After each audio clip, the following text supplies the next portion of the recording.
ആഗ്രഹിക്കുമ്പോഴൊക്കെ അധികാരം കിട്ടിയ ഇന്ത്യയിലെ തന്നെ അപൂർവം നേതാക്കളിൽ ഒരാളാണ് ബീഹാർ മുഖ്യമന്ത്രി സ്ഥാനത്ത് നിന്നും രാജിവെക്കുന്ന നിതീഷ് കുമാർ. 2 പതിറ്റാണ്ട് കൈയടക്കിയ കസേരയുടെ തുടർച്ചയ്ക്ക് പിന്നിൽ ഒട്ടേറെ തരംതാണ രാഷ്ട്രീയ കളികൾക്കും നിതീഷ് നേതൃത്വം നൽകിയിട്ടുണ്ട്.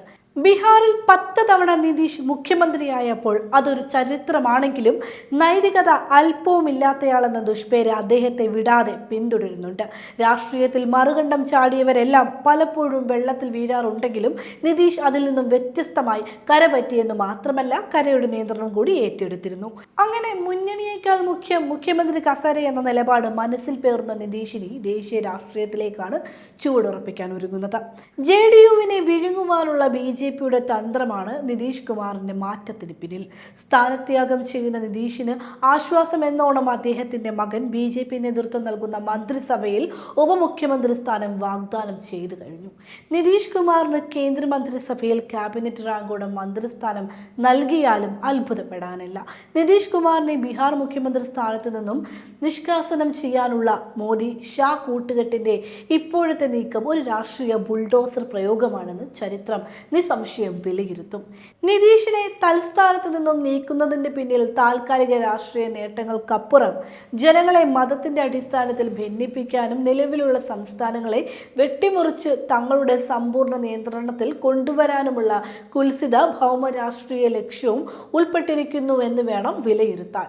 ബീഹാറിലെ പശ്ചിമ ബംഗാളിനോട് ചേർന്നുള്ള 5 ജില്ലകളെയും പശ്ചിമ ബംഗാളിന്റെ കോഴിക്കഴുത്തെന്ന് വിശേഷിപ്പിക്കപ്പെടുന്ന സിലിഗുരി, ഇടനാഴിയും ഉൾപ്പെട്ട 2 ജില്ലകളെയും കൂട്ടിച്ചേർത്ത് ഇന്ത്യയുടെ 9ാമത്തെ കേന്ദ്രഭരണ പ്രദേശം രൂപീകരിക്കാനുള്ള മോദി ഷാ പദ്ധതിയാണ് അണിയറയിൽ ഒരുങ്ങുന്നത്.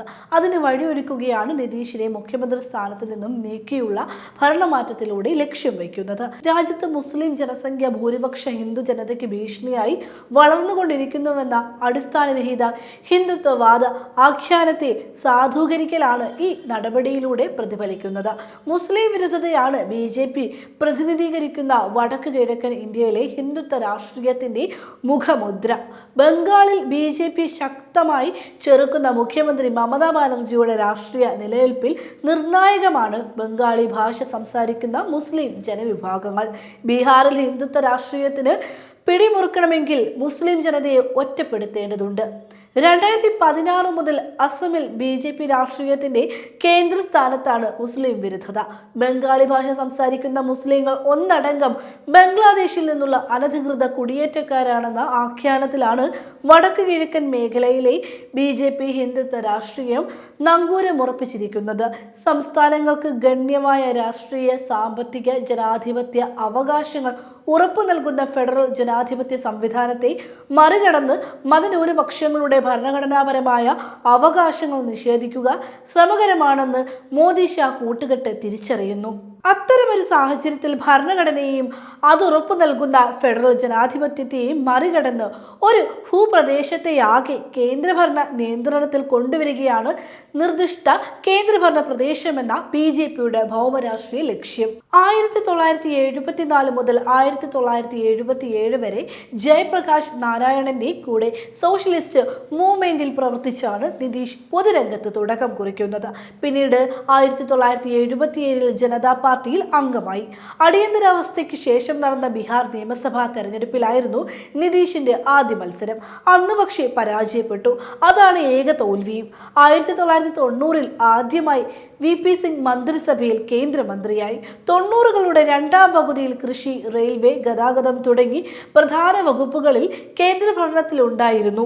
1994 ജനതാദൾ പിളർത്തി നിതീഷ് കുമാറും ജോർജ് ഫെർണാണ്ടസും കൂടെ രൂപീകരിച്ച ഒരു രാഷ്ട്രീയ കക്ഷിയായിരുന്നു സമതാ പാർട്ടി.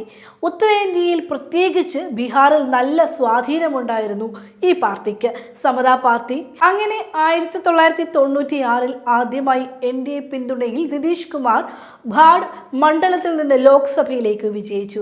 വാജ്പേയി സർക്കാരിൽ അദ്ദേഹം കേന്ദ്രമന്ത്രിയുമായി. മുന്നണി മാറിയും തിരിഞ്ഞും 10 തവണ ഇരുന്ന മുഖ്യമന്ത്രി സ്ഥാനം നിതീഷ് ത്യജിക്കുമ്പോൾ ബീഹാറിൽ ഇനി എന്തെന്ന് കണ്ടറിയണം. നിതീഷ് കുമാറിന്റെ നിലപാടുകളാണ് കുറേ വർഷങ്ങളായി ബീഹാർ രാഷ്ട്രീയത്തിന്റെ ഗതി തന്നെ നിർണയിച്ചിരുന്നത്. അങ്ങോട്ടും ഇങ്ങോട്ടും മുന്നണി മാറുന്നുണ്ടെങ്കിലും സ്ഥാനം നിലനിർത്തി പോരുന്ന നിതീഷ് ശൈലിയുടെ രാഷ്ട്രീയ അധാർമികത നമ്മുടെ ജനാധിപത്യത്തിന് മുന്നിലുള്ള ചോദ്യചിഹ്നമായി തുടരുകയും ചെയ്യുന്നു.